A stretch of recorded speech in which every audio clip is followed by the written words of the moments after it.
আসসালামু আলাইকুম। আমি মোহাম্মদ আলামিন ইসলাম, কমিউনিটি প্যারামেডিক চিকিৎসক, Bangladesh nursing and midwifery council.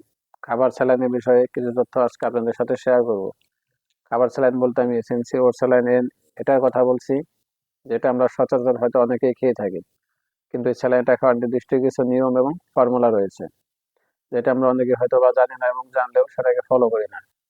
যার কারণে আমাদের শরীরে স্যালাইনটা যতটুকু উপকারে আসার কথা তার থেকে আমাদের শরীরে বেশি ক্ষতি করে। প্রথমে আসি স্যালাইনটার উপাদান নিয়ে। স্যালাইনের মধ্যে আছে সোডিয়াম, ট্রাইসোডিয়াম, পটাশিয়াম এবং গ্লুকোজ। এই চারটা উপাদানকে মেডিকেলের ভাষায় একসাথে ইলেকট্রোলাইট বলা হয়। এই সেম ইলেকট্রোলাইট আমাদের শরীরের ব্লাডের মধ্যেও আছে। যখন আমাদের ডায়রিয়া বা পাতলা পায়খানা হয়, অতিরিক্ত পরিমাণে বমি হয়, অতিরিক্ত ঘাম হয়, তখন আমাদের শরীর থেকে অনেকটা ইলেকট্রোলাইট লস হয়ে যায়, যার কারণে শরীর ডিহাইড্রেশন দেখা দেয় এবং নানা সমস্যার সৃষ্টি করে। আমাদের শরীরের এই ইলেকট্রোলাইটের ঘাটতি পূরণের জন্য এবং ব্যালেন্স মেনটেনের জন্যই সাধারণত আমাদের স্যালাইনটা খেতে হয়। এই স্যালাইনটা অবশ্যই নির্দিষ্ট ফর্মুলা এবং সঠিক নিয়ম মেনে খেতে হবে। এক প্যাকেট এইচএমসি ওরসালাইন এম অবশ্যই 500 ml বা আধা লিটার পানিতে সুন্দর করে ভালোভাবে মিক্স করে তারপর খেতে হবে। যদি কখনো আমাদের ডায়রিয়া বা পাতলা পায়খানা হয়, সেক্ষেত্রে যতবার পাতলা পায়খানা হবে ততবারই স্যালাইন মেশানো পানি খেতে হবে। যদি কখনো অতিরিক্ত পরিমাণে বমি হয়, সেক্ষেত্রে প্রতিবার বমির পরে এই স্যালাইন মেশানো পানিটা খেতে হবে। শরীর থেকে অতিরিক্ত ঘাম বের হয়ে গেলে সেক্ষেত্রে এই স্যালাইনটা সঠিক নিয়ম মেনে খেতে হবে।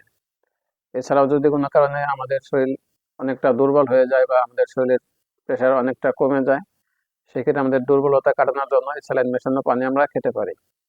তবে অবশ্যই সতর্ক থাকতে হবে যে বিশেষ করে যারা কিডনি রোগী এবং হার্টের পেশেন্ট আছেন, উচ্চ রক্তচাপ যেসব রোগীদের আছে, তারা এই স্যালাইনটা সচরাচর খাবেন না। এই 3টা 4টা মেডিকেল কন্ডিশন ছাড়া আসলে আমাদের শরীরে স্যালাইনের কোনো প্রয়োজন হয় না।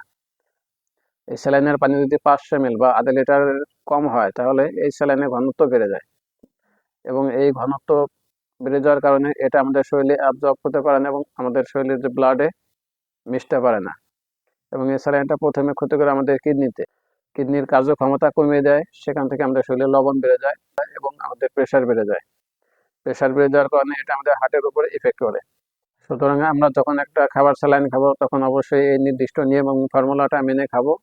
এবং আমাদের এই 3টা 4টা যে মেডিকেল কন্ডিশনের কথা বললাম, এর বাইরে আসলে আমাদের স্যালাইনটা খাওয়ার কোনো প্রয়োজন নেই এবং আমরা অপ্রয়োজনভাবে এই স্যালাইনটা আমরা কখনো গ্রহণ করবো না।